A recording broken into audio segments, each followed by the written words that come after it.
This time, Slow down! the twins go out on a limb to fix a World War II classic. No, stop it! Oh, Won't slow going too down. far! Ian puts a machine gun through its faces, sticks to his guns over the deal, End 1,200 quid. and I go bargain hunting, €100 for a packet of fags. ready for a parachute jump. But my D-Day dreams come crashing down to earth. I'm Bruce Crompton.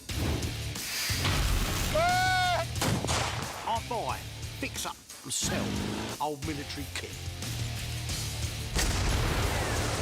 Hoos is my right-hand man.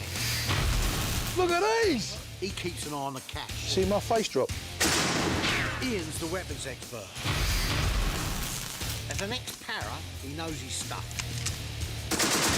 The twins, Nick and Phil, run the workshop. There's nothing they can't fix. Oh! Is he a nutter or what? Oh, have a look.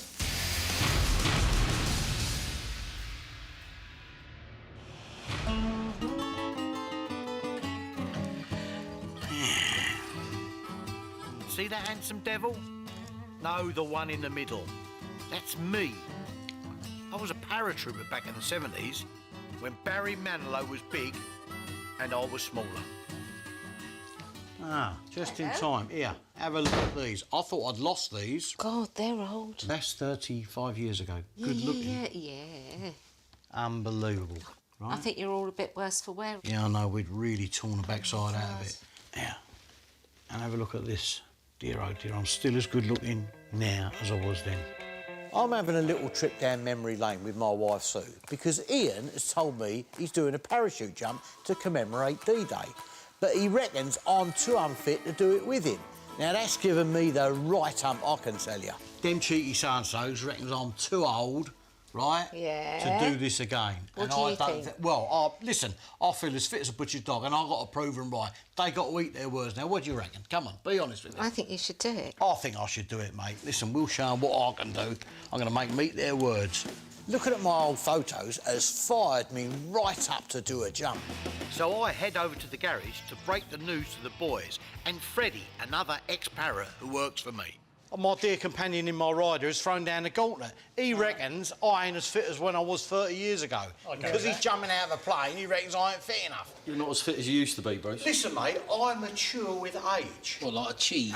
I'm like a fine wine. Put me on that. I'm coming. I'll prove I can do it. Before I renew my life policy, we got work to do. So I put the parachute jump on the back burner and gather the boys around to look at our next project. I've just picked up a World War II Jeep and I'm keen to sell it on. Jeeps were the first all-terrain military vehicles. They were tough enough to handle any battlefield and paras even lobbed them out of planes. But I think I'll give that a miss on my jump. This one cost me £8,000, but fully restored I can double me money. All it needs is a little bit of work.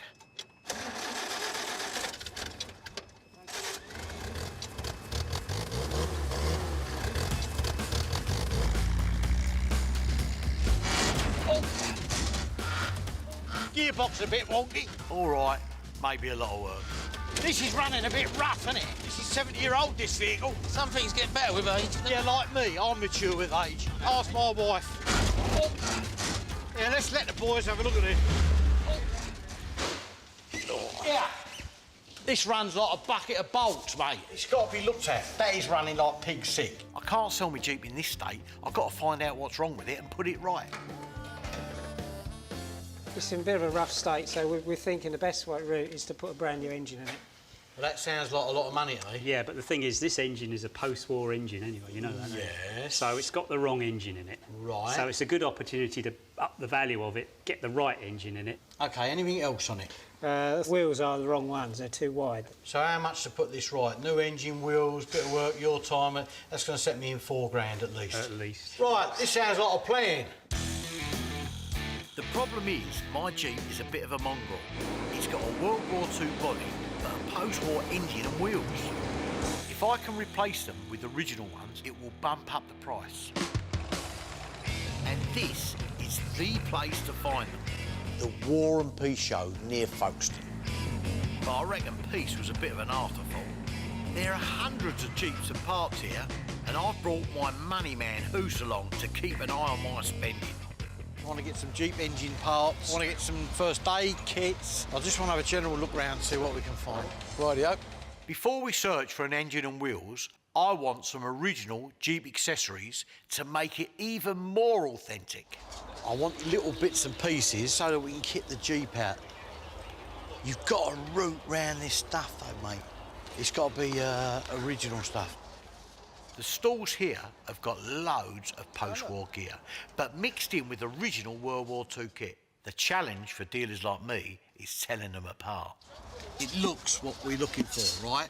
But it ain't what we're looking for. This is a post-war one. This one's wrong because it's got 4 clips on it. It should only have 2 clips on it and a hinge right the way down one side. This box isn't right for a wartime Jeep, so I'll have to hunt for one another time. What is this here? A bandage, American 1943, yes. Original wartime, Original, yes, original. What are these things here, these ones here? Are these a bigger one? The big one, the big, large first aid dressings. Lovely, OK, all right. We take bandages for granted, but they're almost as important as a gun to a soldier. During World War II, a soldier had an 85% chance of survival if he was treated within an hour. So to reach injured troops fast, the US Army started filling Jeeps with first aid kits and used them as 4-wheel drive ambulances. Because of things like this, you were 10 times more likely to survive being wounded in World War II than in World War I. How much is that? What's that, £10? It's 10 euros. 10 euros. To be honest. Oh, that's OK, it's even better. Listen, can I make a little bit of a pile and we'll have a little divvy up at the end? We'll put them here. All right, put them there. Can I just have a look at that mess tin? Is it an American one, yeah? It's an American one. It's marked US. I think it's 44. That's what we want. This goes in the Jeep. All the American troops used to carry it. See where that's been burned. Do you have any of the heater things that go with it? Yeah, the heater things, Second World War. Lovely. So you'd open this, put it underneath, they put these on the bonnet, boom, and they cook on them straight away. These mess tins and burners are fantastic. Over 16 million Americans served in World War II. That's a lot of mouths to feed. The last thing you want to be carrying into battle is heavy cooking gear, and these little windproof burners meant troops could rustle up some hot grub under any conditions. But they did have a downside. Don't touch, they're poisonous, look. If you have these in a confined space, you'll keel over. It's like you're on brandy. These burners used a toxic alcohol, which if you drank it, could kill you. But the troops found ways to distill them and mix up a cocktail or two. I think I'll stick to the Baileys. We'll take 4 of them, yeah? Yeah, no problem. And all right, because he's hungry. These accessories will make my Jeep more authentic. I had ear defenders and a gun strap to put together a bulk buy. Right, let's have a little tally up. Yep. 10, 12 is 22 and 30. 52, 30 is 82, and the air defenders... Times 2, yeah? 90 altogether. So what's my discount? Your discount? Come on, you got to have a bit of discount here. The best I can do is minus 10%. So, no, Belgian can count, so 90, 80. 80? 80. That's better than 10%. Job Okay. done. Lovely. I've got a good little deal there, I reckon. It's always worth asking for a discount, especially if you're buying a lot of stuff. You all happy with your shopping now, then? Yes, I am. Very, very happy. We go home now? No, we can't go home yet. Right, you know what we're looking for, but there's other stuff here we could be interested in. See these? These are the mounts, the 30 cal mounts. As well as filling Jeeps with first aid and cooking kit, the US Army also mounted weapons on them. I fancy doing the same, but this isn't the place to pick up a deal on a gun. So I've sent my arms experts, Ian and Freddie, to hunt for one at Drop Zone Warehouse. This place specialises in old deactivated guns and it's packed with memorabilia. Even got a helmet for you. Go with fireman's out. Oh, Mega. I'll wear this one if you put that other one on. See ya. Yeah. Because we're doing a D-Day jump, Bruce is keen to fit the Jeep with a 30 calibre machine gun, just like the US paratroopers did during the war. Finding one amongst this lot is not easy. Luckily, weapons expert Dave Main's on hand. So anything that floats your boat? Well, we're after a 30, not one of those. The A6? That just looks like a machine gun drawn by someone that can't draw. America's best answer to a light machine gun at the end of World War II. Yeah, but compare that to this, look. I know what one I'd pick. This is more like it, the 30 calibre M1919. M stands for model, 1919, the year it was invented. The Americans made nearly 500,000 of them during World War II. They could be used by infantry or mounted on armoured carriers and jeeps. It's a nice gun, that one. That's a 42 dated one. That's more like what we're after. Yeah, What's the date of your Jeep? ask me a question on sport. OK, yeah. Well, I mean, it's certainly period, and it's got to be appropriate for the Jeep, but that's the one you want. That's what we're looking for, really. Yeah. I mean, I'm an armourer, so I work on these things. Have either you ever fired one of these before? No, not with them, no. Do you like to fire one of these? Yeah, I wouldn't mind, yeah. I've got one of these in stock. I've got a place down the road, and we could probably set that up. If we buy the gun, it'll be a deactivated version, but Dave has a live one locked up for special occasions. Perfect. I'm a big fan of try before you buy. So we head down to this range to put a real one through its paces. The sun is shining. I've got a box full of ammunition and a nice big target. Life is good. Oh, that's a long bloody way!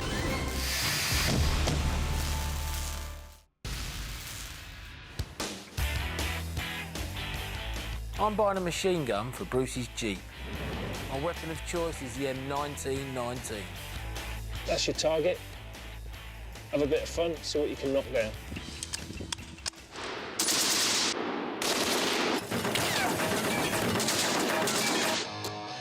The design of this thing dates back nearly 100 years. It spits out 500 rounds a minute. At twice the speed of sound, it's lethal at over 1.5 kilometres. Being under fire from this thing must be terrifying. At close range, these bullets go straight through the target, destroying anything in between.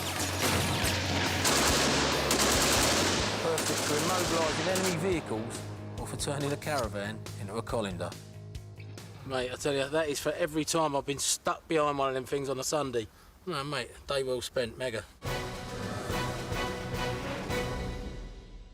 Ian's found a gun for the Jeep.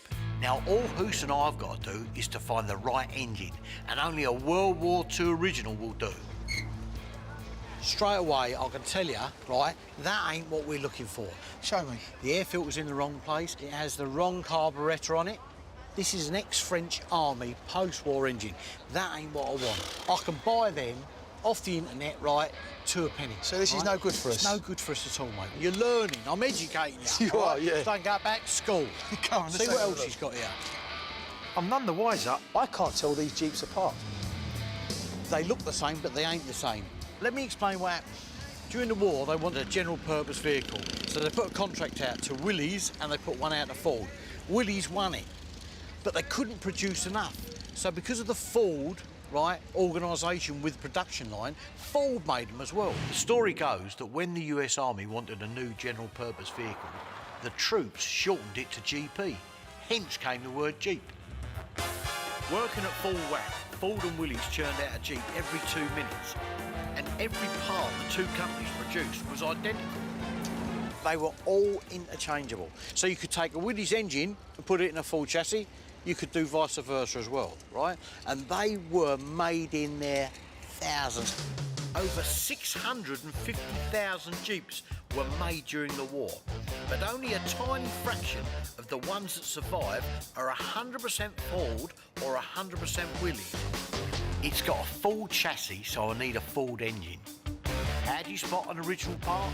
Well, fortunately, the lads at the Ford factory left a few clues. You see in there, there's an F, denotes Ford. Right, look at that. See that on the top? Yeah. Ford. So everything we're searching for, that we need to look for today, has got to have that F stamp on it. Points make prizes. Absolutely. Points make money. Yeah. Finally, the penny's dropped. Now Inspector Husso is hot on the trail of an engine with an F stamp. Nothing can distract him, unless it's a big shiny silver thing with a handle.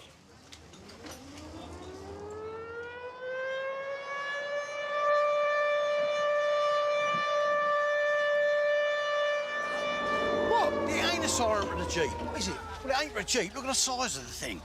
Air raid sirens were only removed from British towns 20 years ago. Hoos nearly started World War III with this one, but on the plus side, he stumbled across what we're looking for. That is a Ford engine. See that F there? Right, yeah. That's what I'm looking for. That's what we've been walking around like an idiot for. With all the accessories on, this will drop straight into an original Ford chassis. If I could get it for about £3 grand, right, it'll whack up the value of that original Ford Jeep. This engine is spot on, and they stock the wheels as well. Happy days. I've got the wrong wheels on the front of mine. I've got the wide wheels. I don't really need the tyres. It's just the wheels that'd do me. All right, let's have a word with the geezer. This engine, I see it's a wartime Ford engine, yeah? Yeah. Completely rebuilt? Yeah. Back to an original standard, I take it, yeah? Yeah. If I had the 2 wheels and the engine, how much that be?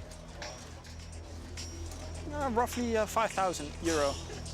So you're saying 5,000? What about 3,500? You got to do something on it for me.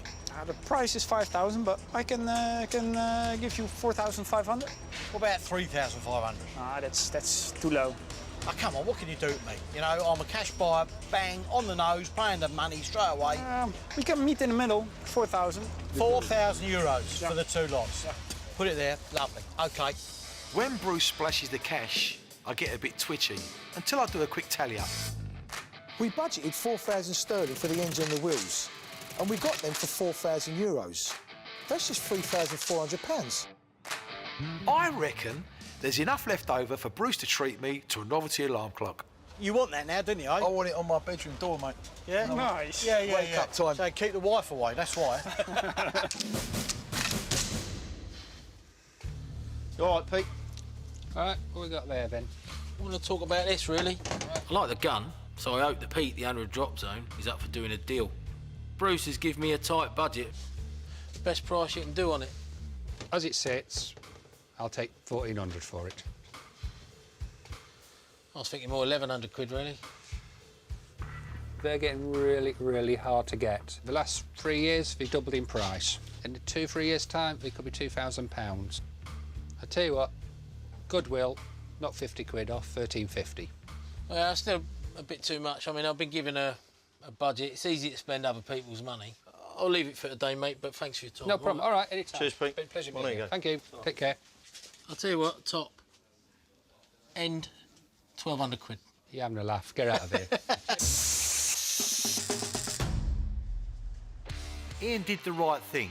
The key to dealing is knowing when to walk away. Anyway, I reckon a wartime engine and wheels will still increase the price of the Jeep. It's up to the twins to make it happen. Let's get this thing done. During World War II, the expected lifespan of a Jeep was about 90 days. One thing you don't want to be doing on a battlefield is fiddling with the engine for hours. So this one was designed so it could be quickly replaced. Not too far over there. All we need to do is to slip the engine onto the gearbox shaft. Should be easy. Down Towards and you back. a bit. Pull it over a bit.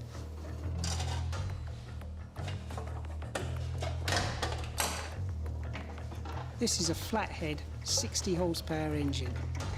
The US troops loved it and called it the Go Devil. But we reckon the Go Devil is hell to work with. Getting the mad with it now.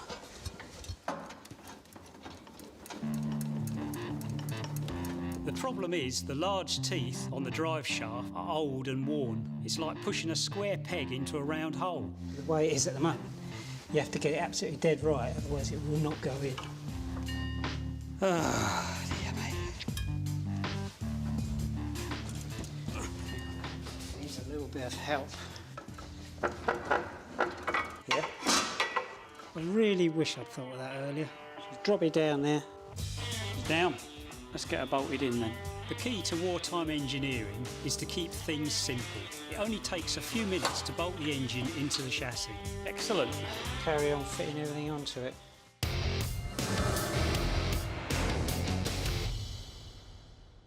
While the twins get their hands dirty, I'm getting my head round my parachute jump. But because it's on D-Day, I want the kit to match the occasion. So I've popped across to the Militrax fair in Holland to see my old mate Michel Clements to stock up on authentic World War II gear. Michel, my friend, how we doing? How you doing? All right, you're the man. Can you sort us out? We need some airborne clobber, we need jump jackets, we need helmets. Okay. Whatever you can do for us, I would appreciate, mate, yeah? You may think the stallholders have the best stuff on display, but for those in the know, it's always worth checking round the back. Come on, let's have a look. Oh, yes, that'll do, Oh, calm down. Is this all Pucker gear, Michel, yeah? That's all original stuff, yeah. Is that real? Is that Pucker? Yeah, it's a real one. It's nice, dated, 43. Right, lovely. Canvas chin strap, all genuine World War II.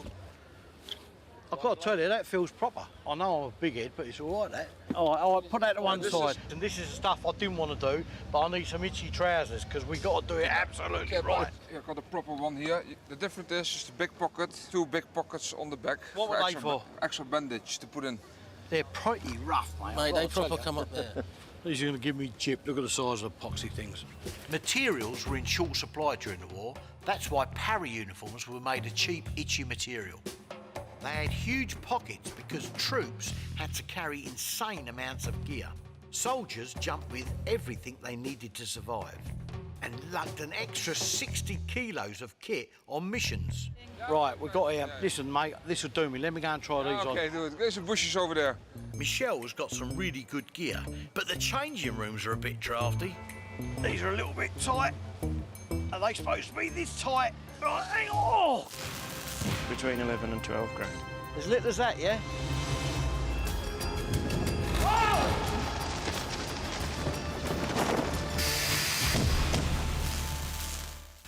Me and the boys are trying on the World War II kit we need for our D-Day parachute jump.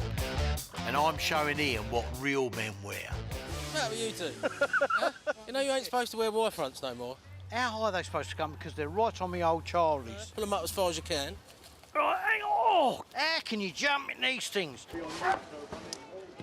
Michel, me man, I've got to tell you, outside being the itchiest thing I've ever had on in my life, how's that look? You look fantastic. The most famous thing the Paras wore was the Denison smock. Oh, how the hell did they put all this stuff on? It was windproof to keep them warm on missions, smooth to stop the uniforms from snagging on branches when they jumped, and hand camouflage to help them hide when they landed. Oh, as it happens, that ain't too bad. No, that's all right. Yeah, perfect. No, that's all right, that's comfortable.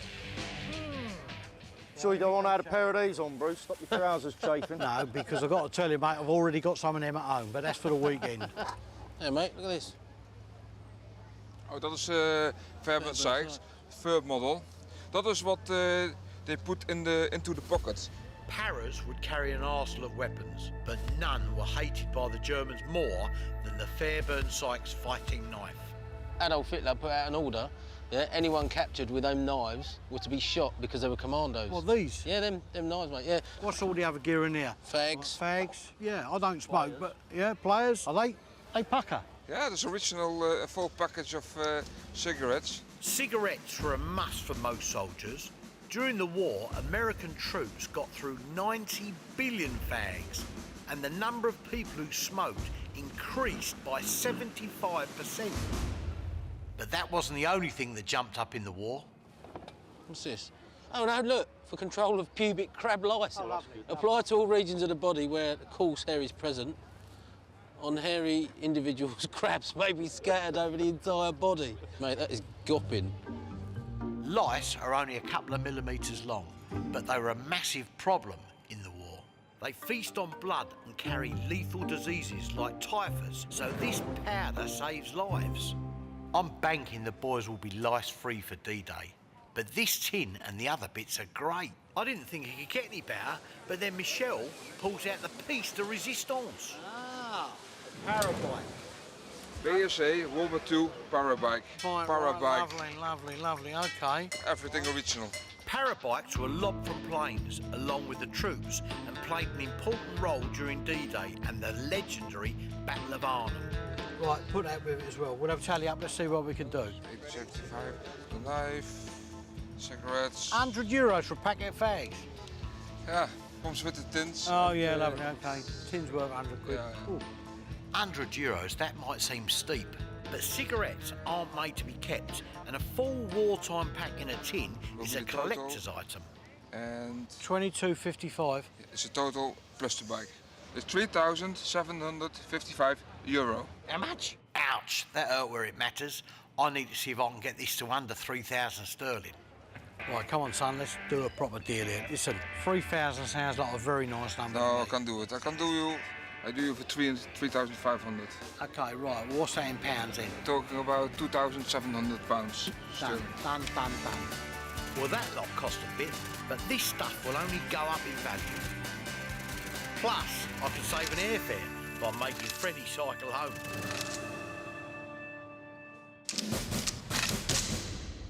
We've got the Jeep engine fitted, now the wheels have arrived.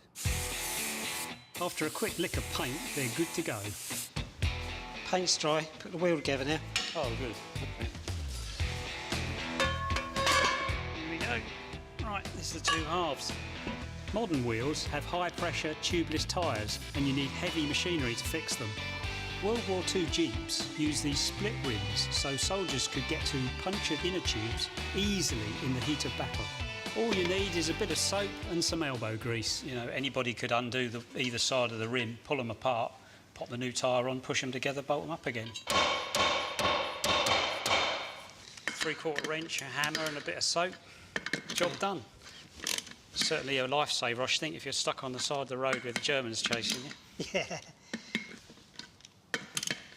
These wheels weren't just great for fast repair under fire. If a train got blown up, troops could fit them with extended rims and run their jeeps on rail tracks. We like these rims. Tyres on, wheels fitted in minutes, job done. Nice new engine, the right size wheels. It'd be like a new old one, wouldn't it? With a new engine and freshly painted wheels fitted, this Jeep looks $1 million. But this guy is going to tell me exactly how much it's worth. He's Steve Bloomer, one of the country's leading experts on World War II Jeeps. Not being at school, isn't it? Someone checking your work. The only way to really test the new engine is out on the open road. There's nothing like taking a vintage World War II vehicle out for a spin. I feel like a 1940s matinee star. All that's missing is my beautiful leading lady. Well, looks good, sounds good. What do you reckon? Nice? Yeah, it is. Yeah, runs all right, gearbox fine, yeah? Everything's good. So far, so good. Looks like all that effort finding original parts has paid off. Mechanically, it's on the button. There's a genuine wartime Ford engine in Yeah. there that's good and strong.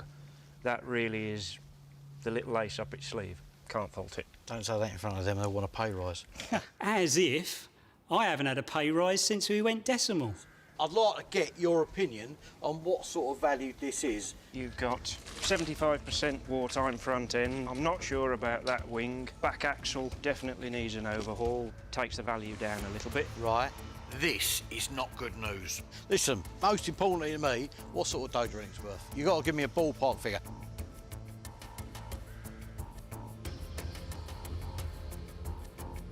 As it sits, I would have said between 11 and 12 grand. Bloody hell. Well, that is a little bit of a... Hang on, I'm just checking myself there. To be quite honest with you, I thought about 15, 16. Maybe I'm out. That's why I'm asking you. But honestly, is that what you think? As little as that, yeah? I'm gutted. I'm down more than a few quid here, and I can't believe I never spotted those post-war parts. I need to make good on the cash I've lost, and that means more work for these two. You know, they say good things come in small packages, but that doesn't look very small to me. Oh, that's quite big. Oh, it's an armoured car. Nick has got a PhD in understatement. This is the armoured car, the Daimler Dingo.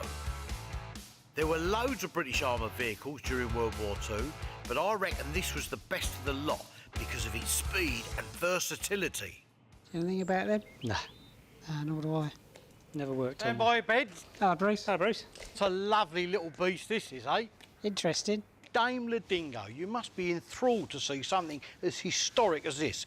You do realise this was used in every theatre of war, Far East, in Africa, Northern Europe. Yeah? Yeah, this thing helped us win the war. It was designed to be a forward reconnaissance vehicle, that could fly along. I'm thrilled. It's got a Daimler engine. People will pay a fortune for it. I love the Dingo. 3 tons of the best of British engineering. It's a scout car made by the Coventry company Daimler, and this thing can tackle any terrain. Before D-Day, it was modified so that it could drive in water 3 metres deep, and it could hit nearly 90 kilometres on the battlefield.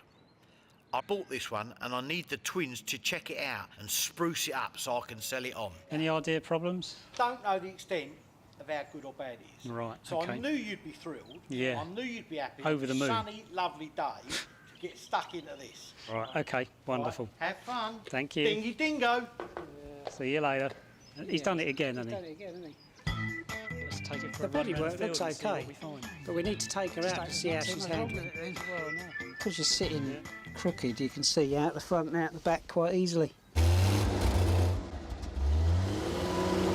whoa, whoa, that's the wrong bloody way. What's going on? We want forward. Oh, no, whoa. What are you doing? We're in the hedge now. No, I think I've got it sussed. You've got 5 gears here, Yeah. which seem to be working in reverse as well as in forward. Because the Dingo was a scout car, it had an angled seat for better visibility and a lever so the driver could reverse as fast as he could go forward. I call it the Italian gear stick. Let's try going forward. We can't go backwards because we're in the blasted hedge already. Right, let's go for it. There we go. There we go. Not a bad ride, is it? That's Too right. bumpy. You don't notice me sitting crooked either. You're going to start slowing down soon, are you? I am. What do you mean you have? Pressing really hard. Well, you're going to slow down. No, I can't. Slow down. It won't Go slow too down. fast. It won't slow down, will it? It's not stopping. Oh, bloody hell. Oh. So it turns out that the Dingo drives okay, but the brakes ain't working. I need to get to the bottom of this. What's all that mud stuff on there? That's brake dust mixed with brake fluid. Well, surely that helped make it stop, wouldn't it? No, you lose all your friction on your brakes. You just don't do anything when you put your foot on the brake. I need this thing up and running if I want to sell it. So while I head off to get ready for my parachute jump, I'll get Laurel and Hardy to see what they can do. The problem is the cylinder seals have gone and they're leaking brake fluid all over the brake shoes. Any liquid gets into the drums, it just the brakes don't work. Right, I'll just go and get this drum cleaned up. While Nick fixes the cylinder seals, I give the brake drums a scrub in the degreasing tank. There's decades of dirt and grime on this stuff. We're literally stripping away history. I'll clean the drum. Oh, cheers, mate. That's what you got. Right, just put new brake seals in, that's all done. All I've got to do is put these couple of bits on, the retainers to hold the shoes, and I'm good to go. After cleaning the drum and replacing the brakes, they look in pretty good shape. And the new cylinder seals should keep them that way. Good grief. So we're happy with this fix. Let's hope the boss is too. Good day's work, isn't it? Yeah, I think that's enough. Right, let's go home, shall we? Let's go.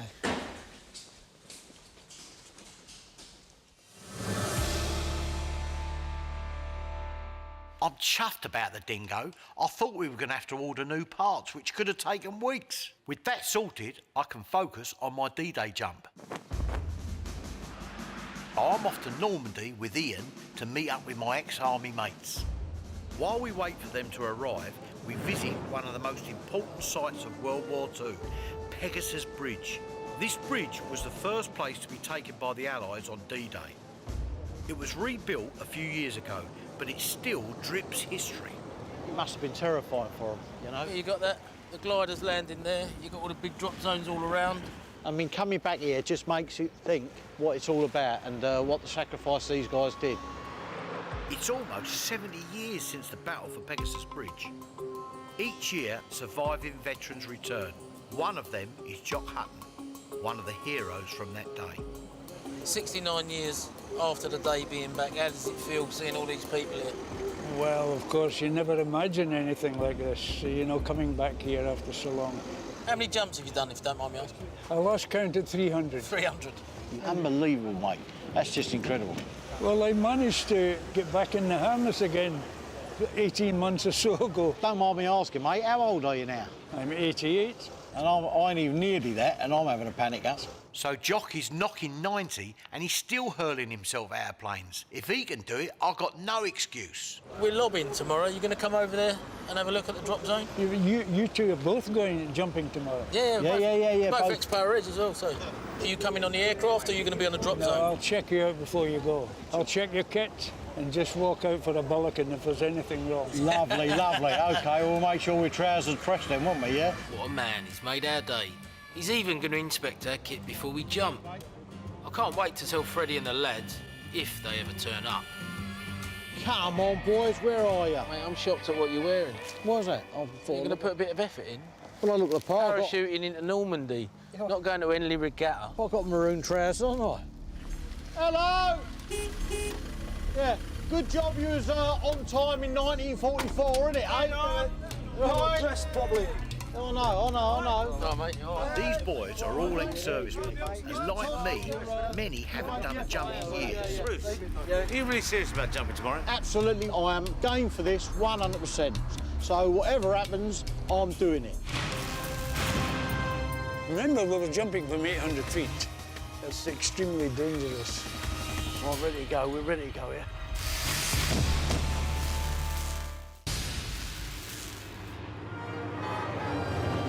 It's the D-Day celebrations in Normandy. Me and my ex-army buddies are in France for our parachute jump. Thousands of people have come here to celebrate their country's involvement and reenact the event. So we get kitted out in our World War II uniforms and head out on manoeuvres around the old battlefields. There are reminders everywhere of the thousands who lost their lives here, like this memorial to 2 British paratroopers.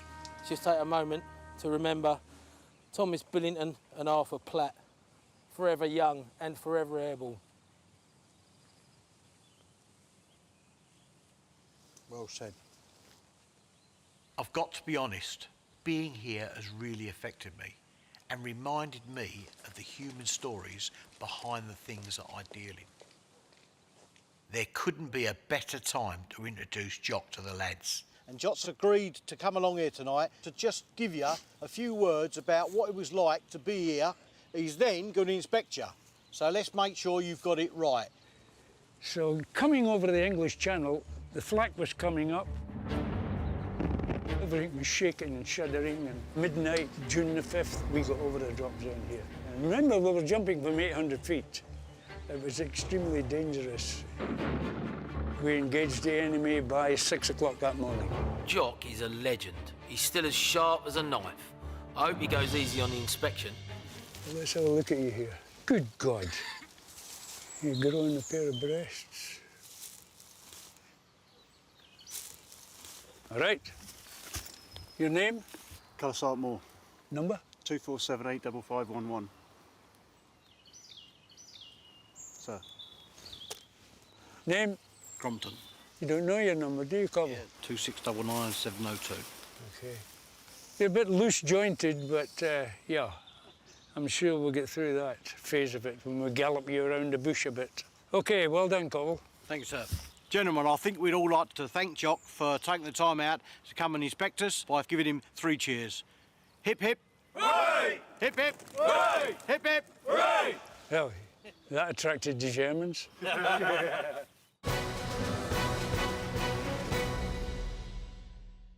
Jock has given me the perfect send-off for my first jump in 30 years. There's 10 of us jumping today. We're doing it over a village called Sanaville, a vital drop zone on D-Day. Or we will be if we remember how to strap on our gear. Right, lads, let's get kitted up here. Buddy up, eh? It's like being 19 again. 19 or 19 stone. Right, listen, I'll give you a hand now. Hang on, mate, just a minute. 1 second. Here, I've just found my watch. You know, he's never told me how many jumps he's done. Maybe you lost count after 3. Let's see, mate. I'm glad she ain't here to see this, mate. She'll be having kittens, trust me. She was asking me to sign some forms before I left. I don't know what that was about. All right, yeah, nice and tight, mate, nice and tight. Yeah, lovely. That's it? Yep. Right, ready to go. We're ready to go here. Like the paras on D-Day, we're doing a low-level jump. Jumping between 180 and 240 metres help them avoid enemy radar. But the lower the jump, the higher the chance your chute won't open. When the doors open, the whole thing seems like a really bad idea. I'm just glad Sue isn't here to see this. I've popped across to surprise Bruce, but seeing him up there is really making my stomach churn.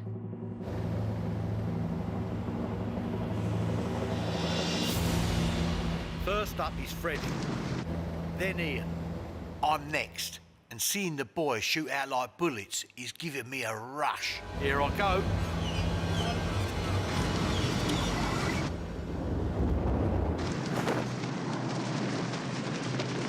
From this height, I've only got seconds to sort out my chute. 1,000, 2,000, 3,000, check. Canopy. I'm dropping at over 6 metres per second, and in under a minute, I'll hit the ground. Oh, God, let's get you down. It's coming up to meet me like a freight train. That was a truly horrible landing. I didn't think it could get any worse. Then I look behind me and I see my chute still open. And he decides to take me on a one-man Tour de France. I'm creating my own crop circle here.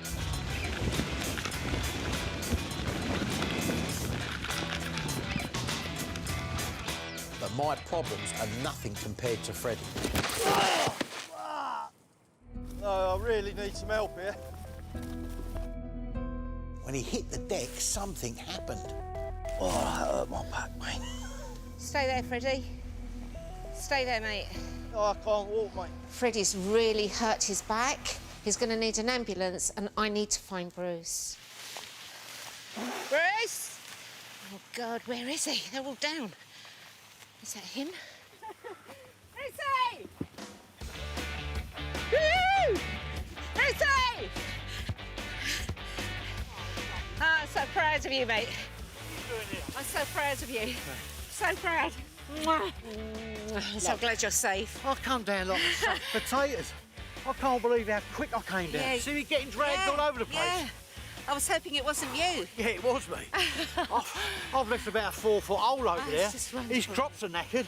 A flattened field is the least of my worries. Freddie broke his back when he hit the ground.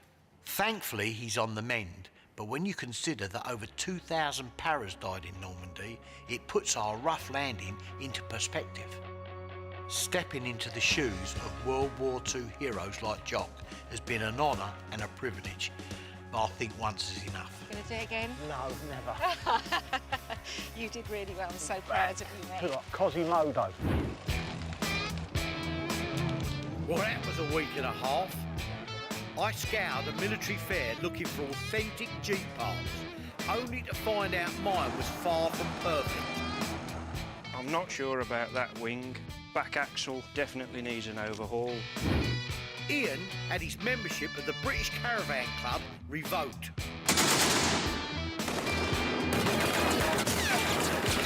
And I proved a point. All right, yeah, nice and tight, mate, nice and tight. Yeah. By doing my first parachute jump in over 30 years.